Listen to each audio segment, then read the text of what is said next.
hard.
Everybody, welcome back to Creative Freedom. It's your boy Scooter. I'm back again, and this time we're gonna do something a little different. I know y'all are used to seeing wide receivers, quarterbacks, defensive linemen, but we're gonna switch it up a little bit today and give the guys with the legs some love, the kickers, the punters, the guys who make a difference when it comes to field position. One of the most pressure field positions on the field. Today we have here Anderson Green. What's going on, Anderson? What's up, man? How you been doing? Yeah, everything good, man. Now that we have you here, man, tell everybody a little bit about yourself. You know, a lot of people probably don't know exactly who you are. Let them know where you're from, what school you're at. So my name's Anderson Green. Going into my senior year at Northridge High School. I started playing tackle football in 8th grade year, and honestly, I didn't really want to play. My dad made me play, and I got put at guard and defensive end. So you can tell that didn't really fit me. But my uncle was a punter at Ole Miss, and my dad was a kicker in high school. And my uncle had a shot at the NFL, went out, tried out for a few teams, ended up not making them, but he ended up having a successful career through football in college and everything. And he was like, well, why don't you give it a shot? I mean, because I played soccer. Growing up, soccer background. So I gave it a shot. I ended up liking it, and I was like, I'm going to do this. I'm going to see if I can take it seriously. And I was like, my freshman year, I was a punter. I was a backup to a senior. My freshman year, so I didn't see the field a whole lot. Then my sophomore year, I got reps on varsity. I was a varsity starter, and it was scary. I'm not gonna lie to you, going out in the field, being undersized against everyone else out there. It was something. But I didn't really start taking the recruiting process or anything like super serious till the end of that year. Okay. So yeah, cause see, like I'm kind of bag up a little bit, like to all right. First of all, like playing soccer. Yeah. How long did you play soccer? Since I was little. I've played it since I was little. Okay.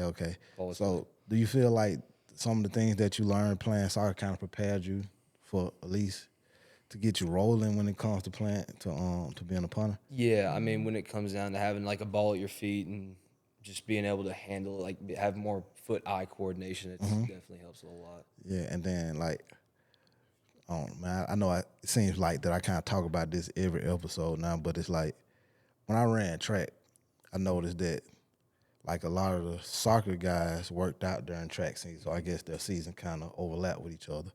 But I noticed that they ran 10 times as much as we did. Yeah. Like what type of wind and conditioning do you have to play soccer? Play soccer? God, man, we have this thing in January. It's called Hell Week. It's 2 weeks of just pure running. Yes. Pure running. Oh my God, does it suck? But when the season rolls around, it pays off, and it's nice to be able to have under your belt. I got you. So do you feel like that kind of helps you also during football season, where when it comes to conditioning, Yeah, like, cause exactly. I know, When yeah, we run like 10 gassers and everyone's dying, I'm like, you just looking man, around. what's going on? Why y'all tired? Yeah, We just got started. and the punter standing there just chilling, and Yeah. everybody else like this. Everyone got hands on knees, and I'm like, we just started. What's going on? Got you. And then another thing too, man.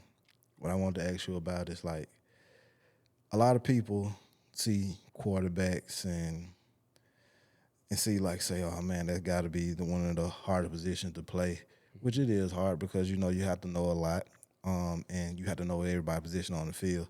But when it comes to pressure, man, I think kickers and punters have just as much pressure as anybody on the field, if not more, because 95% of the time you're running off the exact same play. Everybody know what's going on. Every time. Every time. It ain't no ifs, ands, or buts about it. It's not like, oh man, he got this option, that option, this option, that option. Nah, I'm finna kick this ball and I'm finna pin y'all. Like, what's it like going out there with that type of pressure and going out there and being able to consistently execute? Well, I mean, you look at it compared to other positions on the field. It's if you play offensive line, you miss your block. Well, I have 65 other plays to go get him. Yeah, I got You get maybe like as a punter, five punts a game maybe. So if you mess up, It's well, gonna, there goes 20% of your chance. yeah, and it's gonna be glad. And it's like no one really understands or like notices the punter or kicker till hey he missed that field goal or hey he shanked that punt. But it's like if I execute my job perfectly, they're just like, oh well, that's what he's supposed to do. Exactly. You don't get a whole lot of praise for executing it perfectly. You only get noticed when you mess up. So you got to think of it like almost like an assassin. Like you're going out there, you get one like that. chance. Sniper. One chance. Yep. Yeah, You sniper. get one chance. Don't I mess like it up. that. I like that, Ernst. I like that energy also. Um, so going out there and being able to execute like that, like I said, you came from a background with your father. You said your uncle also. Yeah. Okay, your father and your uncle were both doing this, and one of them also had a shot at the NFL. Going out there knowing that you already have that background, what do you do like over the summer and during the season to keep that iron sharpened? Because like it's not like you can go out there and kick against somebody else. You're the sole punter. There's not too many guys. You have to go to another team or something. So like to another team's punter or kicker to like share advice and this and that. So what is it that you're doing to kind of like keep your iron sharp?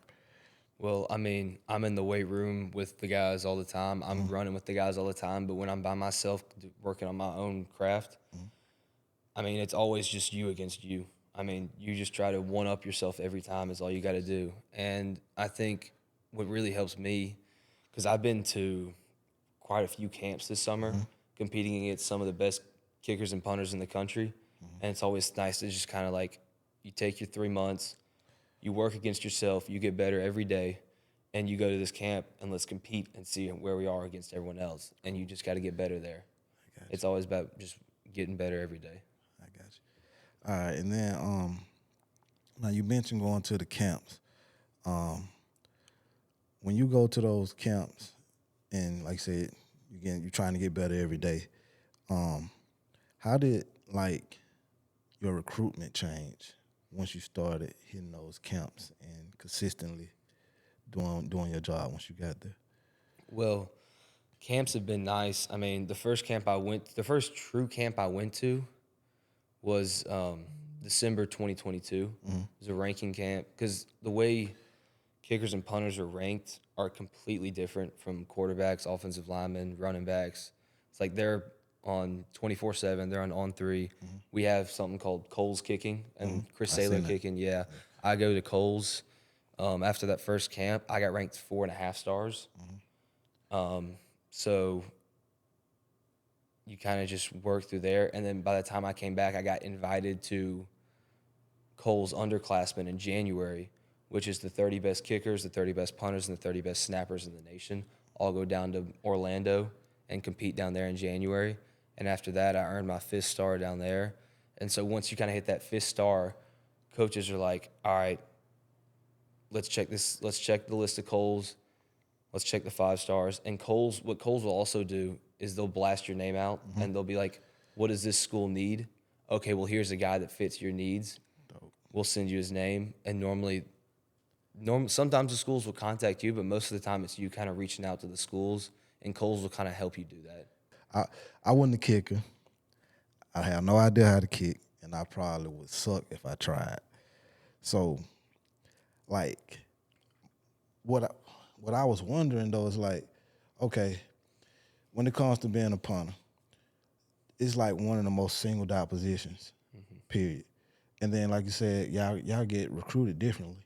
So, like, how do they really cipher through you said it was like top 30? Okay, so how do I find 30 guys and decide what? Because it has to be a small difference between you all to get you right. Small. It's real small. Yeah, so like, how do I kind of decipher? Because that position is not 4 or 5 punters on the team.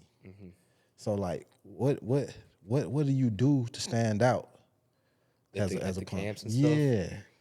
Well, I mean, it's all about just hitting your best ball. Like, you don't even need to focus on what that guy's doing or what this guy's doing. You just need to go out there and hit your best ball and just do what you're able to do, perform to the best of your ability. And Okay. fortunately, to the best of my ability was better good than enough. theirs. Yeah, better than some I like people. that. I like that. All right, and then so you were being recruited by the UA, University of Alabama. You decided to go ahead and commit to the University of Alabama. What made you choose Alabama over anybody else?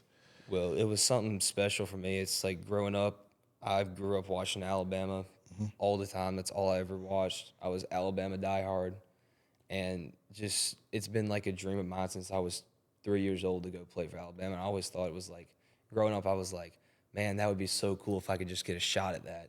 And now that it came, it's like, how can I turn that? I mean, you can't turn an offer like that down. Yeah. Something like that just changes your whole recruiting process. Man, that's wild. So it's like, okay, so that means you're going in next year, right? Your class 2024. Yes, sir. All right. So going in next year, when you look back at some of the punters that we had, like prime example, a guy like J.K. Scott. Yeah. All right. He's over in L.A. right now. Yep. In the NFL, booting it. What are you doing during this season and then going into next summer to like prepare yourself, because like it's pressure now in high school, but we're not talking about just going to a D1 school. We're talking about going to a D1 school that's competing for a championship every year. So how are you feeling knowing that that's going to be on your shoulders, and what are you going to do to make sure you put up those same type of stats or better? Well, going into this high school season is what I'm mainly focused on right now. We got to get through that before anything else, and it's all about just kind of staying mentally strong. I mean, you can't let anyone get to you. They're going to see it's like, hey, that guy committed to Alabama. He must be able to hit a 65-yard punt every time. It's like, I mean, like, I could have a bad punt. I mean, I'm not perfect. Yeah, exactly. But, I mean, obviously I'm going to try to be as perfect as I possibly can. But I know people are going to be hating on it. People are going to say, oh, you're not good enough. Why are you even going there? And you just got to block it out. I mean, you just got to block it out going through the season. You just got to be mentally tough with it. Yeah, you keep pinning them back there, and they sitting inside the 20 every time. There ain't too much they can say. Exactly. That's what I plan on doing this year. Ain't too much they can say about that. Well, man, I appreciate you taking time and waiting until I got here for one thing, and sitting down and talking with me, man. Before you get out of here, tell everybody where they can find you on Instagram and Twitter so they can follow you and they'll know what's going on this season. All right, I got you. Instagram is Anderson_Green. And then my Twitter is Anderson_Green6. All right, man. Is there anything you want to tell everybody before you get out of here? Or are you good? Not too much I got to say. I think I said everything I got. All right, man. I appreciate you, man. Thank you. Yes, sir. Appreciate you having me on. All right.